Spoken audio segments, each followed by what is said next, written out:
So, hey guys, Chaucer here. So yeah, I asked people to ask me anything they want about Treasure Map. This is my first attempt at doing an AMA. Ask me anything. So yeah, I did get a lot more questions than I thought. So I'm going to try and answer most of them here. I'm going to make it very easy for myself. I'll just start at the top, work my way down, and we'll see how much I have to say. First, we have a question here from Ron Sia. How much percent of your time is spent on TM while it's active? And yeah, that's a very good question. Like, the way I will put it is that I try and plan my life so that during Treasure Map, outside of the stuff I have to do, like work, a job, and such, I spend the rest of the time playing Treasure Maps. So for me, Treasure Map plans starts on Sunday.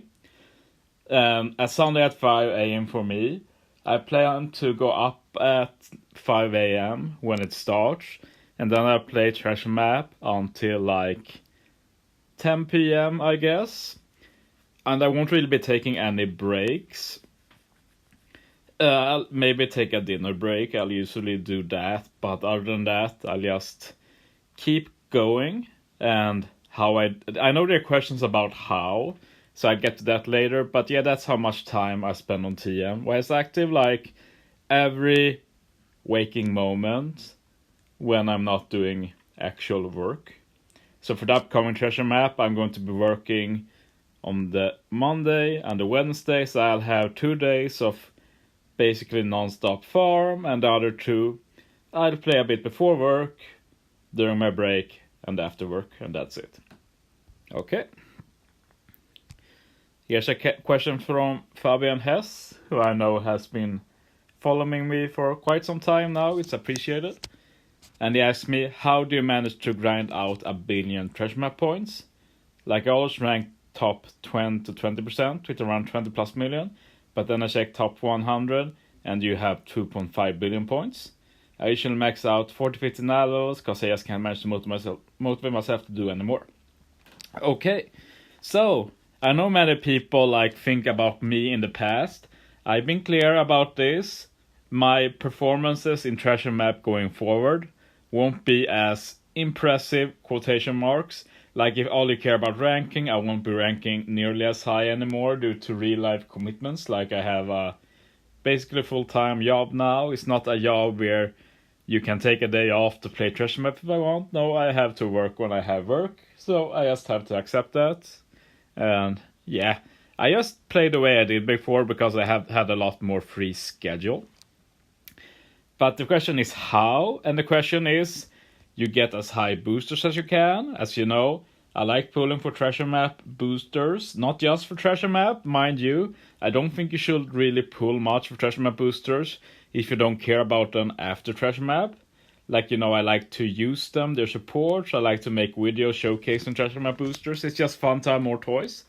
But yeah, having new boosters, getting lucky and getting at least one of the new legends. And you can usually have a good chance of getting them from the Treasure Map. And then it's just about spamming runs, finishing runs as fast as possible, getting as much runs you can from runs, and just play as much as possible. And yeah, I probably average 200 runs per Treasure Map before, not in the future, mind you.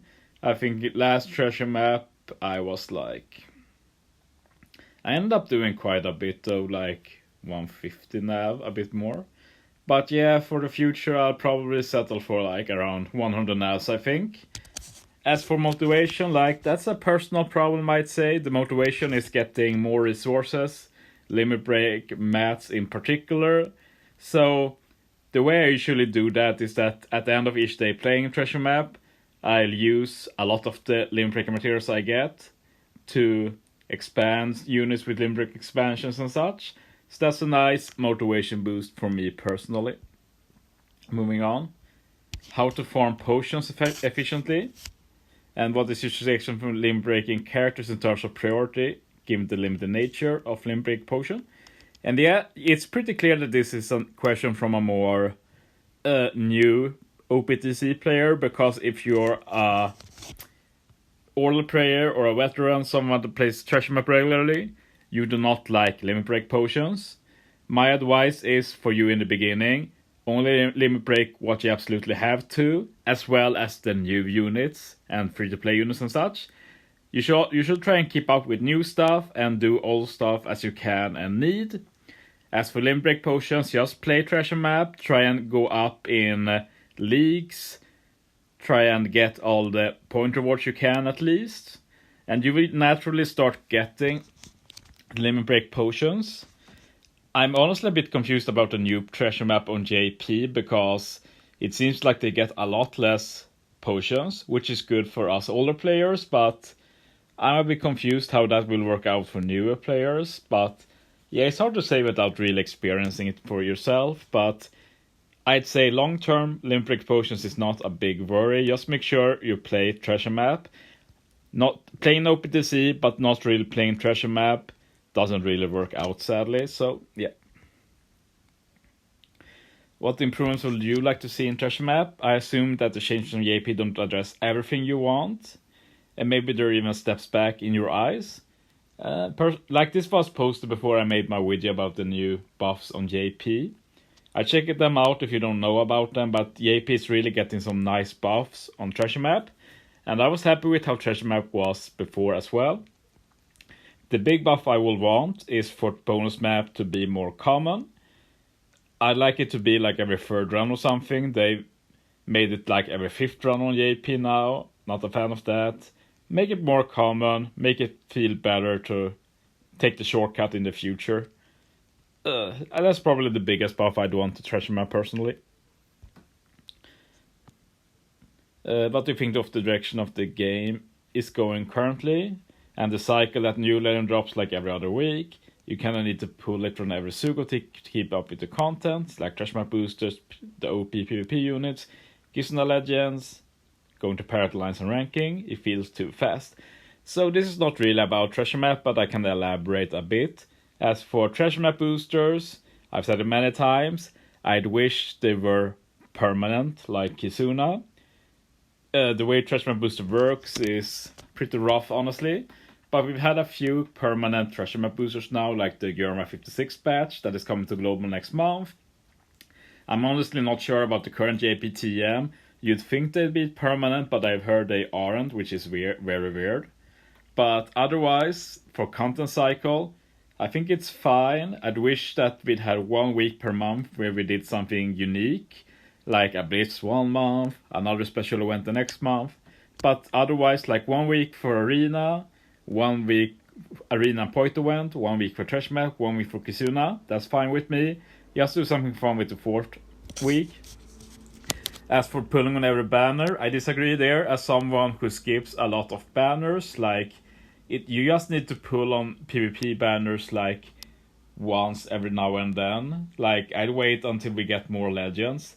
Basically, like, wait until Kizaru and Kuma shares banner at least, because that hasn't happened on JP yet. As for Kisuna, like, you're talking to a guy who hasn't really pulled on Kisuna much for like half a year. I'm waiting for Toki to go all in. And as for the Pirate Alliance and ranking, I feel that deserves a separate video. I've been pretty vocal about Kisuna rewards being bad, and I definitely don't think you should go hard just for this Kisuna ranking. I feel the rewards are pretty disappointing personally, but that's for another video, I feel. It's not related to TM. Okay, I go back. No, I'm just joking. Let's see. You've CC party with Enership. Do you think there's a way to farm Colosseum stations that give +3 CC instead of +2? I should have made a video about this, but I didn't because I didn't get the idea myself. I got help from others, but currently, like when I farmed with Chopper against Marco, I noticed that you get so much experience. I'm not used to getting so much experience, and you still get CC a lot. So I was like, I just asked people like, do you know about a good Colo to farm experience? Like I was thinking of trying double yak with Kaido sub to combine experience and CC farming. And I was told, try Colosseum Shiryu. So I was like, okay, double yak, Kaido sub, and I was like, this is amazing. Like 400k experience per run. You still get CC, not as much as before, but still CC. The only negative, of course, is that I had to spend a lot of meat. I had a lot saved up, but I might need to spend a bit gems as well. But yeah, it was actually really good. I'll probably do it in the future for the 3 times experience ship. I just try and save up more meat for the next one. And yeah, I can recommend trying it. It's not, sadly, not much left of the 100% ship though. Just one day when I upload this. Is it a good idea to pull on TM Sugos? Ask Jacob D. Black. With very good TM LRR that may have some decent support, because these LRR do not come back ever. So in the last few months I've been pulling on team banners rather on D-Bet Hugo. Less legends of course, but I get my hands on these LRR. Thanks man. Thank you too for asking. Funny, I feel like you answered the question yourself. That's the logic I use. Like, why pull on debut Sugos when a few legs later the debut Sugos rerun on Treasure Map with basically the same rates, but you also are able to pull limited units that will never rerun and make your life easier in Treasure Map. Also help you rank more, get more resources. Why pull on debut instead of Treasure Map? And that's why one of the reasons why I pull a lot on Treasure Map Sugos. In the end, you have to decide for yourself how you want to play. I'm also a bit biased since I'm fine with spending from time to time. Like if you're free to play, you have to think differently. You have to keep in mind the Super Sugos. Like I've said it before, Super Sugos are so bad. It really ruins the otherwise perfect strategy of just pulling on Treasure Map Sugos. Since, yeah, it is its own thing really. But yeah, that's sound logic and how I think, and there's definitely nothing wrong with skipping debuts. I've been doing that for a long time now. It felt very weird like doing the 2 Onigashima event with like a basically fully boosted team, because I've not done that for so long time. Moving on. Do you have a certain schedule when grinding TM, like grind 5 hours, rest 1 hour and repeat or something like that? No, as I said before, I just keep going. The way this works is, I think there's a question about how, so I'll save that, but no breaks, I just go for it. How much level do you normally need to be top 500 after merger? Sorry, I can't really answer that because I've basically just been top 100 for over a year now, so I really have no idea about anything lower. So yeah, I'm sorry, I can't really answer that. How many limit break materials do you normally end up with on a plus 200 plus nav level run? We let's start with that since there are more questions. Basically, what I'd say is that if you do 200 nav levels, you easily get enough limit break materials to limit break expand 3 legends at least. So that's the best answer I can give. I don't really count in numbers since I just use the materials. I don't really farm them that much. Are all of your characters limit broken maxed? And no, that's one of my more long-term projects. My current project is like get all the legends limit break expanded and rainbowed, and then I might move on to more other units, but mainly my focus is on just getting new units maxed and maxing units I want with limit break expansion, and not really on getting a like limit break expanded box or rainbow box that will probably come later. How does one who normally does 30 runs put out a 200 plus run effort? What are some other cheeky teams such as the Bug plus Intkid team? And yeah, this Buggy team that is mentioned, it's the one I usually run against the easiest boss. It's just a way to get some extra limit break mats, since, well, Buggy dupes 2 items, and that means every 10 runs you get extra 20 drops. Every 100 runs you get an extra 200 drops, so it stacks up. You get a lot of extra materials. Other than that, like, this is something I struggle with every treasure map, like what is my strat for this treasure map?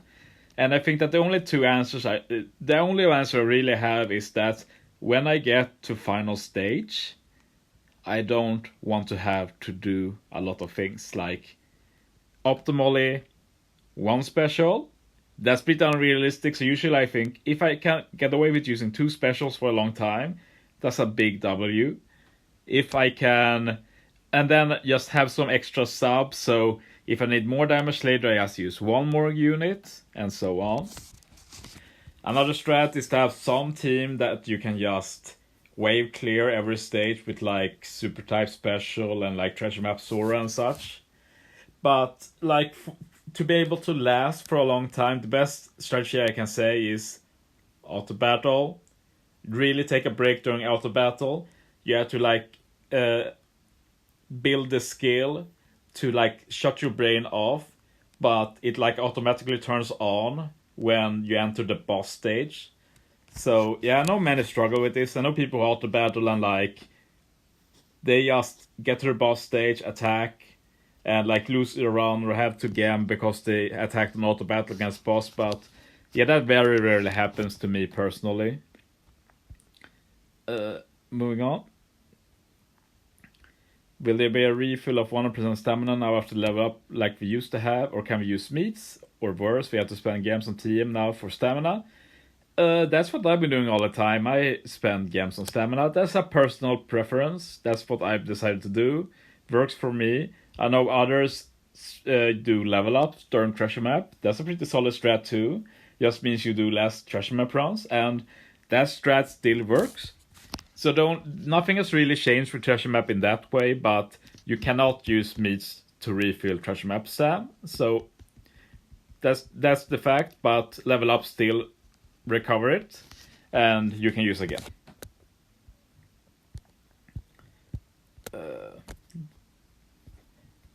What's your opinion in so many YouTubers quitting the game lately? Bandai has to do something to change this trend. If Toski quits, can this be an end for global people? I think Toski still enjoys the game. I've talked with him from time to time on the Discord. He's pretty chill. As for the others, like I knew it was Flame who quit, right? And on JP we have like Nightmare and such. And I think it's healthy to quit. You shouldn't force yourself to keep playing if you don't enjoy it. I don't think it's a big problem. People quit, some others start to play. I don't want to make things overly dramatic, really. Moving on. What do you think of the new point boosters, those on JP? I'm not sure if I've mentioned this before, but the summer treasure map on JP, those boosters are so godlike. It's easily the best treasure map badge ever. It's insanely good, both in units and their support. I'm honestly astounded how good that is. So that's probably in December for us before the sync. So man will probably be hyped for the sync there, but I'm even more hyped for that treasure map. That's going to be nutty. As for the current JP, with JP having 4 treasure map boosters, I must say I'm a bit disappointed. It's not like they're bad units. They are worth getting a few of, but support effects are not super special. Relatively weak compared to old treasure map units, but not worthless. It's just a bit of a shame, really. And the trend continued with the Kisuna boosters that continued Onigashima Cloves Straw Hats. So, bit disappointed. I've not really thought too much about it, really. Yeah, that's basically what I can say about that. How do you spam so much TM? Like, I wanna go for top 100, but it's so energy draining. I'd rather watch some good animes instead of wasting 4 days. What's the secret? And yeah, let's just ignore the reply here. As for how, my best strat for farming is basically to automatize it. Like, I'm not sure of the correct word, but you basically turn yourself into a farming robot. And the best way to do this is to multitask. Like, I play on my iPad, but I make sure that there's basically no time of the day where I only farm TM. I always farm TM and study, like I did a lot before I started to work. Or I farm TM and watch something on Netflix. I farm TM, and watch Crunchyroll. I farm TM and talk on Discord. I farm TM and eat lunch, like, and so on. Like, there's never a point where I just farm TM, but there's also never any point where I don't farm TM. So it's just constantly ongoing. Like, I keep my iPad with me all the time, do a lot of other stuff. Like, you'd be surprised at what you can accomplish. Like, I was doing like my essay for my graduation, like, while farming treasure map. I had just planned it so, like, okay, I do a lot of this work there, then it's treasure map. So during treasure map I can read this literature, take notes, then I can do this thing I need to do. So I could do like 200,000 TM, and I didn't fall behind on work because I was doing both at the same time. So that's my best strat. Never just play TM.